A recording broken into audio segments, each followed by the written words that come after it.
মানবিকতার নজির গড়ল মুর্শিদাবাদের সালার থানার পুলিশ। অসুস্থ ও মানসিক ভারসাম্যহীন এক নাবালককে উদ্ধার করে দ্রুত সালার গ্রামীণ হাসপাতালে ভর্তি করায় পুলিশ। পুলিশ সূত্রে জানা গিয়েছে, শিশুটি কথা বলতে অক্ষম, ফলে তার পরিচয় এখনও জানা যায়নি। হাসপাতালে ভর্তি করেই দায়িত্ব শেষ নয়, নিয়মিত খোঁজ খবর, খাওয়ানো থেকে শুরু করে সমস্ত প্রয়োজনের পাশে রয়েছে সালার থানার পুলিশ কর্মীরা। চিকিৎসকদের মতে, শিশুটির উন্নত চিকিৎসার প্রয়োজন। পরিচয় জানার জন্য সাধারণ মানুষের সহযোগিতা চেয়েছে পুলিশ ও হাসপাতাল কর্তৃপক্ষ। আইন শৃঙ্খলার পাশাপাশি মানবিকতার দায়িত্বেও যে পুলিশ সদা সচেতন, তারই প্রমাণ এই ঘটনা। Bureau report, Bangla news.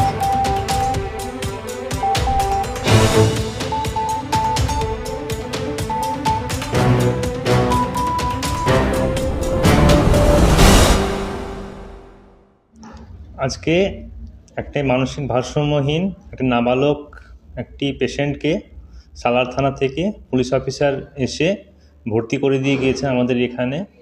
বাচ্চাটির ঠান্ডা লেগে আছে এবং তার সঙ্গে তার একটু শ্বাসকষ্ট আছে। তার জন্য তার ট্রিটমেন্ট করার জন্য আমরা তাকে আপাতত সালার হসপিটালে আজকে ভর্তি করে রেখেছি এবং তার চিকিৎসা চলছে আমাদের কাছে। সেই বাচ্চাটি নাবালক, সে কথা বলতে পারে না, বোবা, তার জন্য এবং তার বাড়ির লোকের কোনো খবর পাওয়া যায়নি। তো আমরা জানার চেষ্টা করছি, তার বাড়ির লোকের ঠিকানা জানার চেষ্টা করছি এবং সেই বাচ্চাটির নাম বা তার বাড়ির লোকের ঠিকানা বা অ্যাড্রেস কিছুই বলতে পারছে না। আমরা তার ভালো মতো চিকিৎসারও চেষ্টা করছি। তো এখন সাদা হসপিটালেই ভর্তি আছে এবং তাকে উন্নত পরিষেবা দেওয়ার চেষ্টা করছি।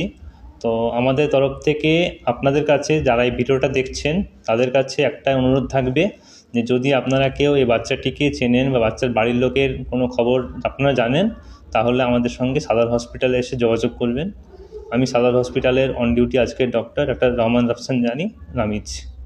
বাচ্চাটার কি উন্নত চিকিৎসার প্রয়োজন আছে বলে মনে করছেন?